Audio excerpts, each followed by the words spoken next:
दोस्तों, good evening. जय हिंद। कैसे हैं सब? बढ़िया होंगे। वीकली करंट अफेयर की सीरीज़ में आज हम बात करेंगे 16 अक्टूबर से लेकर के 21 अक्टूबर के करंट अफेयर के बारे में, है ना। तो चलिए शुरू करते हैं।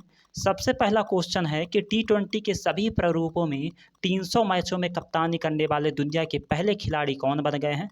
विराट कोहली, ऋषभ पंत, महेंद्र सिंह धोनी या रोहित शर्मा? तो अभी हाल ही में महेंद्र सिंह धोनी ने चेन्नई सुपर किंग की तरफ से इंडियन प्रीमियर लीग यानी आईपीएल फाइनल में 15 अक्टूबर 2021 को कोलकाता नाइट राइडर्स के खिलाफ टॉस के लिए उतरते ही एक विशिष्ट रिकॉर्ड अपने नाम कर लिया। वे क्रिकेट के सबसे छोटे प्रारूप टी20 में 300 मैचों में कप्तानी करने वाले दुनिया के पहले खिलाड़ी बन गए हैं। धोनी ने साल 2006 में टी20 में पदार्पण किया और साल 2007 में वह भारत और आईपीएल में कप्तानी का जिम्मा संभाला। उत्तराखंड के मुख्यमंत्री पुष्कर सिंह धामी ने पंतनगर औद्योगिक क्षेत्र को किसके नाम पर रखने की घोषणा की है? नारायण दत्त तिवारी, हरीश रावत, तीरथ सिंह रावत या रमेश पोखरियाल निशंक? तो अभी हाल ही में जो उत्तराखंड के जो मुख्यमंत्री हैं पुष्कर सिंह धामी ने पंतनगर औद्योगिक क्षेत्र को पूर्व मुख्यमंत्री स्वर्गीय नारायण दत्त तिवारी के नाम पर रखने की घोषणा की है। मुख्यमंत्री पुष्कर सिंह धामी ने कहा है कि स्वर्गीय नारायण दत्त तिवारी ने उत्तर प्रदेश और उत्तराखंड के मुख्यमंत्री के साथ केंद्रीय मंत्री के रूप में राज्य के सर्वांगीण विकास के लिए प्रयास किया है। तत्कालीन प्रधानमंत्री अटल बिहारी वाजपेयी ने राज्य को औद्योगिक पैकेज दिया था। उस समय नारायण दत्त तिवारी ही मुख्यमंत्री थे और नारायण दत्त तिवारी ने अपने व्यक्तिगत प्रयासों से नवसृजित राज्य में औद्योगिक विकास की नींव रखी थी। अफगानिस्तान के किस पूर्व प्रधानमंत्री का 78 वर्ष की आयु में निधन हो गया? मोहम्मद हसन अंखुंद, अहमद शाह अहमद जई, अशरफ गनी या फिर अब्दुल रहीम गफूरजई? तो अभी हाल ही में अफगानिस्तान के जो पूर्व प्रधानमंत्री हैं अहमद शाह अहमद जई का 78 वर्ष की आयु में निधन हो गया। तालिबान के देश पर नियंत्रण करने से पहले अहमद जई ने 1995 से 1996 तक अफगानिस्तान के प्रधानमंत्री के रूप में कार्य किया है। अहमद शाह अहमद जई 1992 से 1994 तक अफगानिस्तान सरकार के विभिन्न प्रमुख पदों पर कार्यरत रह चुके हैं। टी20 क्रिकेट में सबसे ज़्यादा विकेट लेने वाले जो पहले गेंदबाज बन गए हैं, सबसे ज़्यादा विकेट किसने लिया है? साकिब अल हसन, राशिद खान, हरभजन सिंह? तो इसका सही आंसर हो जाएगा साकिब अल हसन। बांग्लादेश के जो अनुभवी ऑलराउंडर हैं साकिब अल हसन ने आईसीसी टी20 वर्ल्ड कप 2021 के दूसरे क्वालिफायर मैच में स्कॉटलैंड के खिलाफ इतिहास रच दिया है। साकिब टी20 इंटरनेशनल क्रिकेट में सबसे अधिक विकेट लेने वाले गेंदबाज बन गए हैं। साकिब ने स्कॉटलैंड के खिलाफ 2 विकेट हासिल किए हैं। इसके साथ ही उन्होंने श्रीलंका के पूर्व तेज गेंदबाज लसित मलिंगा के रिकॉर्ड को पीछे छोड़ दिया है, जिन्होंने 84 टी20 इंटरनेशनल मैचों में कुल 107 विकेट चटकाए थे। 89वां टी20 इंटरनेशनल मैच खेल रहे साकिब को 108 विकेट हो गए हैं टोटल। फोर्ब्स इंडिया द्वारा सबसे प्रभावशाली एक्टर की सूची में किसे नामित किया गया है? रश्मिका मंदाना, रानी मुखर्जी, माधुरी दीक्षित या करिश्मा कपूर? तो अभी हाल ही में फोर्ब्स इंडिया द्वारा सबसे प्रभावशाली एक्टर्स की सूची में शीर्ष स्थान पर रश्मिका मंदाना है। उसके बाद विजय देवरकोंडा और यश तीसरे पायदान पर हैं। अपने सोशल मीडिया पेजों पर फॉलोअर्स की संख्या में उच्च वृद्धि दर्ज की है। रश्मिका मंदाना सबसे प्रभावशाली एक्टर्स की सूची में शीर्ष स्थान पर काबिज हैं। विजय देवरकोंडा, जिन्होंने अपनी फिल्मों पेली चोपुलू और अर्जुन रेड्डी में प्रसिद्धि हासिल की, सूची में दूसरे स्थान पर। और इसके बाद कन्नड़ के सबसे हैंडसम हंक यश हैं। कोलकाता नाइट राइडर्स को 27 रनों से हराकर निम्नलिखित में से कौन सी टीम ने आईपीएल 2021 की ट्रॉफी जीत ली है? Delhi Capitals, Rajasthan Royals, Sunrisers Hyderabad या चेन्नई सुपर किंग्स? तो अभी हाल ही में Chennai Super Kings IPL Indian Premier League 2021 के फाइनल्स में कोलकाता नाइट राइडर्स को 27 रनों से हराकर चौथी बार आईपीएल के खिताब पर कब्जा किया है। चौथी बार एमएस धोनी की कप्तानी में सीएसके चैंपियन बनी है। वहीं केकेआर अपना तीसरा खिताब जीतने से चूक गई। गौरतलब है कि इससे पहले 2010, 2011 और 2018 में सीएसके ने एमएस धोनी की अगुवाई में आईपीएल की ट्रॉफी अपने नाम की थी। वहीं कोलकाता ने 2012 और 2014 में आईपीएल का खिताब अपने नाम किया। ग्लोबल हंगर इंडेक्स की तरफ से जारी ताज़ा रैंकिंग में 116 देशों में भारत का कौन सा स्थान है? 101, 110, 116 या फिर 111?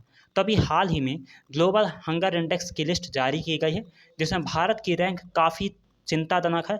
और 116 देशों में भारत का स्थान 101वां है और भारत उन 31 देशों में शामिल है जहां पर भुखमरी की समस्या काफ़ी गंभीर है। पिछले साल ग्लोबल हंगर इंडेक्स की सूची में भारत का स्थान 94 था और पिछले साल 107 देशों की सूची जारी की गई थी। विश्व खाद्य सुरक्षा किस दिन मनाया जाता है? 10 जनवरी, 12 मार्च, 16 अक्टूबर या फिर 20 जुलाई। तो अभी हाल ही में प्रत्येक 16 अक्टूबर को विश्व खाद्य दिवस मनाया जाता है। 1945 में फूड एंड एग्रीकल्चर ऑर्गेनाइजेशन यानी FAO की स्थापना की गई थी। यह संगठन बदलती टेक्नोलॉजी के साथ कृषि, पर्यावरण, पोषक तत्व और खाद्य सुरक्षा के बारे में जानकारी देता है ताकि दुनिया खाद्य पदार्थों की गुणवत्ता बढ़ाई जा सके और माल न्यूट्रिशन को रोका जा सके। साल 1979 में कॉन्फ्रेंस ऑफ FAO ने वर्ल्ड फूड डे मनाने की घोषणा की थी। केंद्र शासित प्रदेश लद्दाख का निवास जो प्रमाण पत्र प्राप्त करने वाली पहली महिला बन गई हैं कौन? पल्लवी फौजदार, मीरा मोहंती, फातिमा बानो, कोमल पटोले। तो अभी हाल ही में फातिमा बानो को लद्दाख के निवास प्रमाण पत्र बनने का पहली महिला बनने का गौरव हासिल हुआ है। फिर अगला है, अभी हाल ही में उत्तर कोरिया ने एक बार फिर से पनडुब्बी का परीक्षण किया है, बैलिस्टिक मिसाइल का परीक्षण किया है। और दक्षिण कोरिया सेना के अनुसार उत्तर कोरिया ने जापान के समुद्री तट के करीब पनडुब्बी में से एक बैलिस्टिक मिसाइल दागी है और दागी गई मिसाइल 60 किलोमीटर की अधिकतम ऊंचाई पर लगभग 450 किलोमीटर की दूरी तक की गई।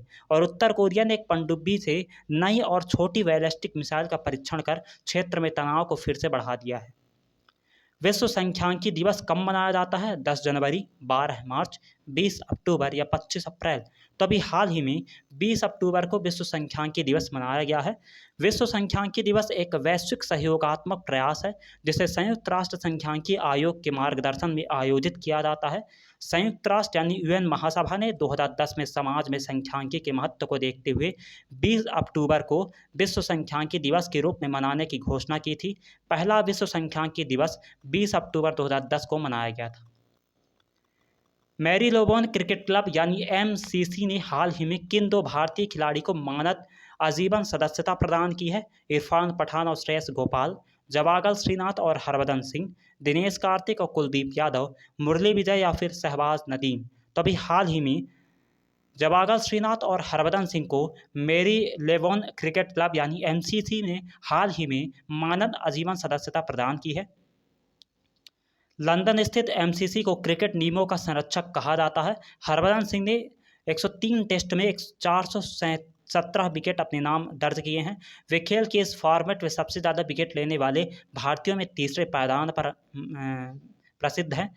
श्रीनाथ भारत के महान तेज गेंदबाजों में शामिल है। उन्होंने वनडे में 315 और टेस्ट में 236 विकेट लिए हैं। व्हाइट हाउस के ने भारतवंशियों समेत कितने लोगों को उभरते हुए नेताओं को 2021-22 के लिए अपने फेलो के रूप में नामित किया है? 20, 25, 19 या फिर 12। तो अभी हाल ही में व्हाइट हाउस ने 3 भारतीय अमेरिकियों को 19 उभरते हुए नेताओं को 2021-22 के लिए अपने फेलो के रूप में नामित किया है। प्रतिष्ठित व्हाइट हाउस फेलोशिप कार्यक्रम के तहत विविध पृष्ठभूमियों के पेशेवरों को चुना गया है जो 1 साल तक व्हाइट हाउस कर्मियों, कैबिनेट मंत्रियों और सरकार के अन्य वरिष्ठ अधिकारियों के पूर्णकालिक फेलो के रूप में कार्य करते हैं।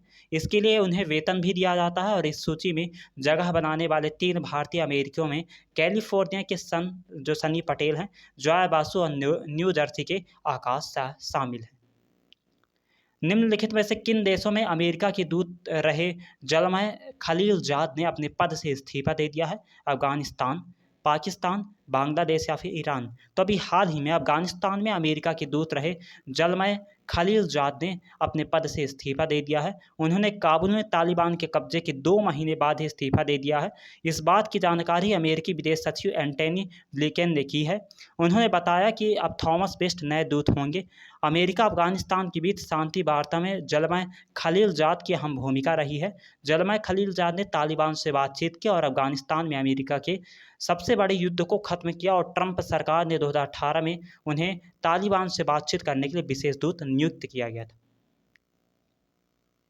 बर्लिन फिल्म फेस्टिवल 2022 के अध्यक्ष के रूप में किसे नामित किया गया है? राहुल सचदेवा, M. नाइट श्यामलन, मृणाल सिन्हा या गणेश जैन। तो अभी हाल ही में बर्लिन अंतर्राष्ट्रीय फिल्म महोत्सव 2022 के अध्यक्ष के तौर पर भारतवंशी अमेरिकी फिल्मकार M. नाइट मलन के नाम घोषित किया गया है।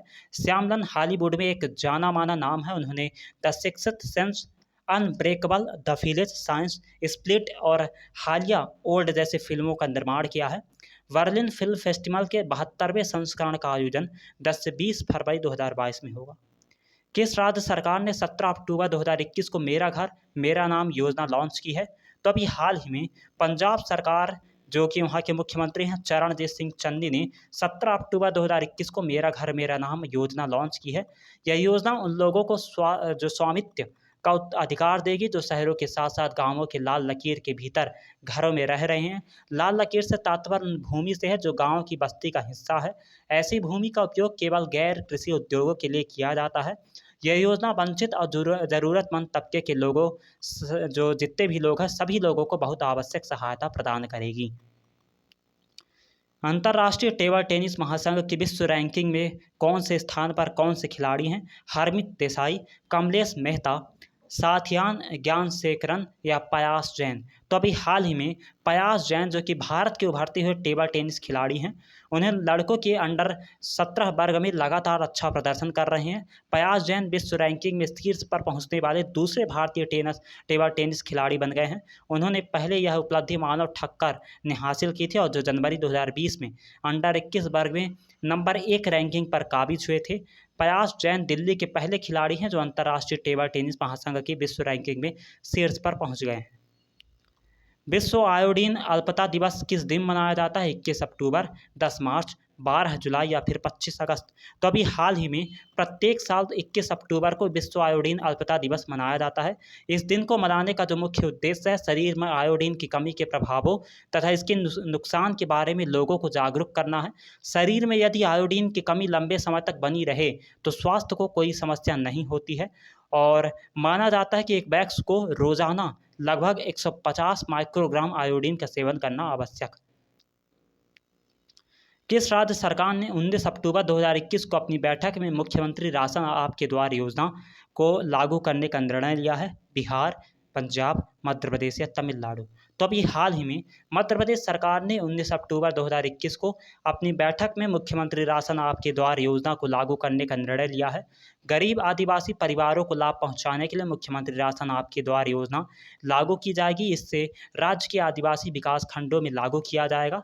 उन ब्लॉकों को छोड़कर जो उपचुनाव वाले जिलों के अंतर्गत आते हैं। इस योजना से 16 जिलों के 74 विकास खंड के लगभग 7,511 गाँवों को आदिवासी परिवारों को लाभ दिया जाएगा। भारत और किस देश ने खनन और इस्पात क्षेत्र में सहयोग के लिए एक समझौता ज्ञापन पर हस्ताक्षर किया है? जापान, पाकिस्तान, बांग्लादेश या रूस? तो अभी हाल ही में भारत और रूस ने खनन और इस्पात क्षेत्रों में सहयोग करने के लिए एक समझौता ज्ञापन पर हस्ताक्षर किए हैं। केंद्रीय इस्पात मंत्री रामचंद्र प्रसाद और रूस के जो ऊर्जा मंत्री हैं निकोले सुल्गिनोव के बीच समझौता ज्ञापन पर हस्ताक्षर हुआ है। यह समझौता ज्ञापन विशेष रूप से कोकिंग पर केंद्रित है। इस सौदे पर हस्ताक्षर करना भारत की राष्ट्रीय इस्पात नीति 2017 का हिस्सा है। ये राष्ट्रीय इस्पात नीति 2017 के तहत भारत का लक्ष्य 2030 तक 30 करोड़ टन इस्पात उत्पादन तक पहुंचाना है। किस राज्य सरकार ने 14 अक्टूबर 2021 को रोजगार बाजार 2.0 नामक एक पोर्टल विकसित करने के लिए निविदाएँ जारी किए हैं? तो अभी हाल ही में दिल्ली सरकार ने 14 अक्टूबर 2021 को रोजगार बाजार 2.0 नामक एक पोर्टल विकसित करने के लिए निविदाएँ जारी की हैं। यह पोर्टल दिल्ली के युवाओं को रोजगार संबंधी सेवाएं प्रदान करेगा। यह राष्ट्रीय राजधानी में नौकरी की तलाश कर रहे युवाओं को रोजगार से जुड़ी पूरी जानकारी और आर्टिफिशियल इंटेलिजेंस आधारित जॉब मैचिंग मुहैया कराएगा। गुजरात सरकार ने अयोध्या में श्री राम जन्मभूमि तीर्थ यात्रा के लिए आदिवासी समुदाय से संबंधित प्रति व्यक्ति कितने रुपए की वित्तीय सहायता देने का फैसला किया है? 5,000, 6,000, 3,000 या फिर 2,000? तो अभी हाल ही में दिल्ली सरकार ने 14 अक्टूबर 2021 को रोजगार बाजार 2.0 नामक एक पोर्टल विकसित करने के लिए निविदाएँ जारी की है। यह पोर्टल दिल्ली के युवाओं को रोजगार संबंधी सेवाएं प्रदान करेगा। ये राष्ट्रीय राजधानी में नौकरी की तलाश कर रहे युवाओं को रोजगार से जुड़ी पूरी जानकारी और आर्टिफिशियल इंटेलिजेंस आधारित जॉब मैचिंग मुहैया कराएगा। गुजरात सरकार ने अयोध्या में श्री राम जन्मभूमि तीर्थ यात्रा के लिए आदिवासी समुदाय से संबंधित प्रति व्यक्ति कितने रुपए वित्तीय सहायता प्रदान कराएगा? तो 5,000 रुपये, है ना। ब्रिटेन के जो प्रतिस्पर्धा नियामक ने हाल ही में सोशल मीडिया मंच फेसबुक पर नियमों के उल्लंघन को लेकर कितने करोड़ रुपए का जुर्माना लगाया है? तो अभी हाल ही में ब्रिटेन ने प्रतिस्पर्धा नियामक ने सोशल मीडिया मंच फेसबुक पर नियमों के उल्लंघन को लेकर 6.94 करोड़ डॉलर का जुर्माना लगाया है। नियामक के अनुसार यह जुर्माना फेसबुक द्वारा ऑनलाइन डेटाबेस कंपनी गेफी की खरीद संबंधी जांच के दौरान नियमों के उल्लंघन को लेकर लगाया गया है और ब्रिटेन के प्रतिस्पर्धा और बाजार प्राधिकरण सीएमए ने कहा है कि फेसबुक जांच के दौरान आवश्यक जानकारी प्रदान करने में विफल रही है।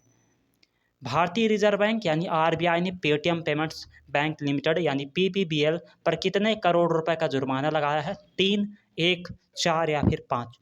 तो अभी हाल ही में भारतीय रिजर्व बैंक ने पेटीएम पेमेंट्स बैंक लिमिटेड यानी पीपीबीएल पर 1 करोड़ रुपए का जुर्माना लगाया है। केंद्रीय बैंक ने एक बयान में जारी कहा, पेटीएम पेमेंट्स बैंक ने ऐसी जानकारी दी है जो तथ्यात्मक स्थिति को नहीं दर्शाती है। यही वजह है कि 1 करोड़ रुपए का जुर्माना लगा है। आरबीआई ने कहा है कि यह पीएसएस अधिनियम की धारा 26(2) में उल्लेखित प्रकृति का अपराध था और इसके तहत पेटीएम पेमेंट्स बैंक को एक नोटिस जारी किया गया है। पेटीएम के संस्थापक विजय शेखर शर्मा है, हेडक्वार्टर नोएडा में है ना। राष्ट्रीय अनुसंधान विकास निगम के नए अध्यक्ष नामित किए गए हैं राहुल सचदेवा, अनिल त्यागी, अमित रस्तोगी या फिर कमल चतुर्वेदी। तो अभी हाल ही में अमित रस्तोगी को राष्ट्रीय अनुसंधान विकास निगम यानी एनआरडीसी का नया अध्यक्ष और प्रबंध निदेशक नियुक्त किया गया है। इससे पहले वह 5 साल के लिए एकीकृत मुख्यालय रक्षा मंत्रालय में जो इलेक्ट्रिकल इंजीनियरिंग के निदेशक और 2 साल के लिए नौसेना डॉकयार्ड के अतिरिक्त महाप्रबंधक टेक सेवाओं के निदेशक थे। एनआरडीसी की स्थापना भारत में 1953 में विभिन्न राष्ट्रीय अनुसंधान और विकास संस्थानों में विकसित प्रौद्योगिकियों को विकसित करने और बढ़ावा देने में मदद करने हेतु की गई थी। केंद्र शासित प्रदेश लद्दाख का निवास प्रमाण पत्र प्राप्त करने वाली पहली महिला बन गई है। तो ये पढ़ चुके हैं फातिमा बानो। केंद्र सरकार जो लद्दाख के जो चोस्कोरो गांव की रहने वाली फातिमा बानो कारगिल की पहली ऐसी महिला बन गई हैं जिन्हें लद्दाख निवासी प्रमाण पत्र मिला है। स्थानीय अधिकारियों ने बताया है कि कारगिल के अतिरिक्त उपायुक्त तेरिंग मोटुप ने तहसीलदार कार्यालय मंग है पहला निवासी प्रमाण पत्र जारी किया है और लद्दाख निवासी प्रमाण पत्र आदेश 2021 के अनुसार कोई भी व्यक्ति जिसके पास लेह और कारगिल के सक्षम प्राधिकारी द्वारा जारी किया गया स्थायी निवास प्रमाण पत्र यानी पीआरसी है या वे सक्षम प्राधिकारी द्वारा पीआरसी जारी करने के पात्र व्यक्तियों की श्रेणी से संबंधित हों तो वे निवासी प्रमाण पत्र प्राप्त करने के हकदार होंगे। पश्चिम कमान के चीफ ऑफ स्टाफ का पदभार हाल ही में किसने ग्रहण किया है? Lieutenant general Devendra Sharma, lieutenant general Gurmeet Singh, lieutenant general Gurmeet Singh या फिर लेफ्टिनेंट जनरल गुरबील पाल। तो अभी हाल ही में लेफ्टिनेंट जनरल देवेंद्र शर्मा ने हाल ही में पश्चिमी कमान मुख्यालय के चीफ ऑफ स्टाफ के रूप में पदभार संभाला है। लेफ्टिनेंट जनरल देवेंद्र शर्मा राष्ट्रीय रक्षा अकादमी और भारतीय सैन्य अकादमी के पूर्व छात्र हैं और इससे पहले देवेंद्र शर्मा वेस्टर्न सेक्टर में आर्मर्ड रेजिमेंट, आर्मर्ड ब्रिगेड और इन्फेंट्री डिवीज़न की कमान संभाल चुके हैं। इसके अलावा वह भूटान में भारतीय मिलिट्री ट्रेनिंग टीम के सदस्य और पश्चिमी अफ्रीका यूनाइटेड नेशन के मिशन में बतौर मुख्य सैन्य अधिकारी के तौर पर अपनी सेवाएं दे चुके हैं। निम्नलिखित में से किस देश के पहले टेस्ट कप्तान बांदुला वनपुरा का 68 वर्ष की उम्र में निधन हो गया है? ऑस्ट्रेलिया, श्रीलंका, पाकिस्तान या फिर बांग्लादेश। तो अभी हाल ही में श्रीलंका के जो पहले टेस्ट कप्तान हैं बांदुला वनपुरा का 18 अक्टूबर को निधन हो गया। वे 68 साल के थे और ठोस तकनीक वाले सलामी बल्लेबाज वनपुरा मध्यम तेज गति के गेंदबाज करने के में भी सक्षम थे। वनपुरा ने 1975 से 1982 तक 4 टेस्ट और 12 एकदिवसीय अंतर्राष्ट्रीय मैचों में देश का प्रतिनिधित्व किया है। उन्होंने बाद में राष्ट्रीय टीम के कोच और श्रीलंका क्रिकेट में प्रशासक की भूमिका भी निभाई थी। भारतीय रिजर्व बैंक ने साइबर सुरक्षा सहित विभिन्न मुद्दों से जुड़े जो निर्देशों का पालन नहीं करने पर कितना रुपए का जुर्माना लगाया है? तो अभी हाल ही में आरबीआई यानी भारतीय रिजर्व बैंक ने स्टैंडर्ड चार्टर्ड बैंक पर 1.95 करोड़ रुपए का जुर्माना लगाया है। आरबीआई ने बताया कि साइबर सिक्योरिटीज़ से जुड़ी एक मामले की जानकारी तय समय के भीतर नहीं देने के मामले में बैंक के खिलाफ कार्रवाई की गई है। इसके अलावा एससीबी ने गैर अधिकृत लेन देन में ग्राहक की रकम वापस उसके अकाउंट में क्रेडिट भी नहीं की थी। आरबीआई ने कहा कि एससीबी ने ग्राहकों की सुरक्षा को लेकर केंद्रीय बैंक की ओर से जारी निर्देशों का उल्लंघन किया है। आईसीसी ने किसके साथ मिलकर बच्चों के मानसिक स्वास्थ्य और कल्याण के बारे में जागरूकता फैलाने का समझौता किया है? विश्व स्वास्थ्य संगठन, यूनिसेफ, विश्व व्यापार संगठन या इनमें से कोई नहीं। तो अभी हाल ही में आईसीसी बच्चों और किशोरों के मानसिक स्वास्थ्य और कल्याण को लेकर जागरूकता जगाने की यूनिसेफ की मुहिम से जुड़ गई है। इससे हर बच्चे के अच्छे मानसिक स्वास्थ्य को लेकर यूनिसेफ के वैश्विक अभियान हैशटैग ऑन योर माइंड का प्रचार होगा और इस अभियान के तहत आईसीसी के वैश्विक मंच का प्रयोग इस विषय पर यूनिसेफ के कार्यों के प्रचार के लिए किया जाएगा। इससे प्रसारण और डिजिटल चैनल शामिल है। अंतर्राष्ट्रीय ग्रामीण महिला दिवस यानी international day of rural women किस दिन मनाया जाता है? 10 जनवरी, 12 मार्च, 20 अप्रैल या 15 अक्टूबर। तो अभी हाल ही में चीन ने तो ये अभी हाल ही में 15 अक्टूबर को अंतर्राष्ट्रीय ग्रामीण महिला विकास कार्यक्रम दिवस मनाया गया है। चीन की बात करें तो चीन ने हाल ही में एक परमाणु सक्षम हाइपरसोनिक ग्लाइड व्हीकल का परीक्षण किया है, जिसने अपने लक्ष्य की ओर जाने से पूर्व पृथ्वी का चक्कर लगाया। और अमेरिका, रूस और चीन सहित कई देश हाइपरसोनिक मिसाइल विकसित कर रहे हैं जो ध्वनि में 5 गुना तेज गति से यात्रा करती हैं। हालांकि बैलिस्टिक मिसाइलों की तुलना में इनकी गति धीमी होती है, किंतु इन्हें अवरोधित करना और ट्रैक करना अपेक्षाकृत कठिन होता है। हाल ही में किस देश ने एक परमाणु सक्षम हाइपरसोनिक मिसाइल का परीक्षण किया है? तो अभी चीन ने इसका परीक्षण किया है। प्रधानमंत्री मोदी ने आयुध निर्माणी जो बोर्ड है ओएफबी के पुनर्गठन के माध्यम से बनाए गए कितने रक्षा सार्वजनिक क्षेत्र उपक्रमों यानी पीएसयू को राष्ट्र को समर्पित किया है? 10, 7, 4 या 3। तो अभी हाल ही में प्रधानमंत्री नरेंद्र मोदी ने आयुध निर्माणी बोर्ड के पुनर्गठन के माध्यम से बनाए गए 7 रक्षा सार्वजनिक क्षेत्र उपक्रमों यानी पीएसयू को राष्ट्र को समर्पित किया है। आत्मनिर्भर भारत यानी सेल्फ रिलायंट इंडिया के तहत भारत का लक्ष्य देश को आत्मनिर्भरता की स्थिति प्रदान करना, एक बड़ी सैन्य शक्ति बनाना है। केंद्र सरकार ने 4 दशक पुराने आयुध निर्माणी बोर्ड यानी ओएफबी को भंग करने का आदेश दिया और 7 नई राज्य स्वामित्व वाली कंपनियों के तहत 41 फैक्ट्रियों को मिलाकर रक्षा हार्डवेयर से लेकर भारी हथियारों और वाहनों तक का निर्माण किया है। तो ये था आज टोटल हमने वीकली करंट अफेयर के बारे में डिस्कशन किया। कैसा लगा सेशन प्लीज़ कमेंट बॉक्स में बताइएगा। जिस प्रकार से हम वीकली करंट अफेयर कर रहे हैं, आने वाले समय में मैं लाइव क्लास में आपको करंट अफेयर के सारे क्वेश्चन को रिवीजन करवाऊंगा, है ना। तो आज के लिए इतना ही। Please like, share and subscribe. Thank you.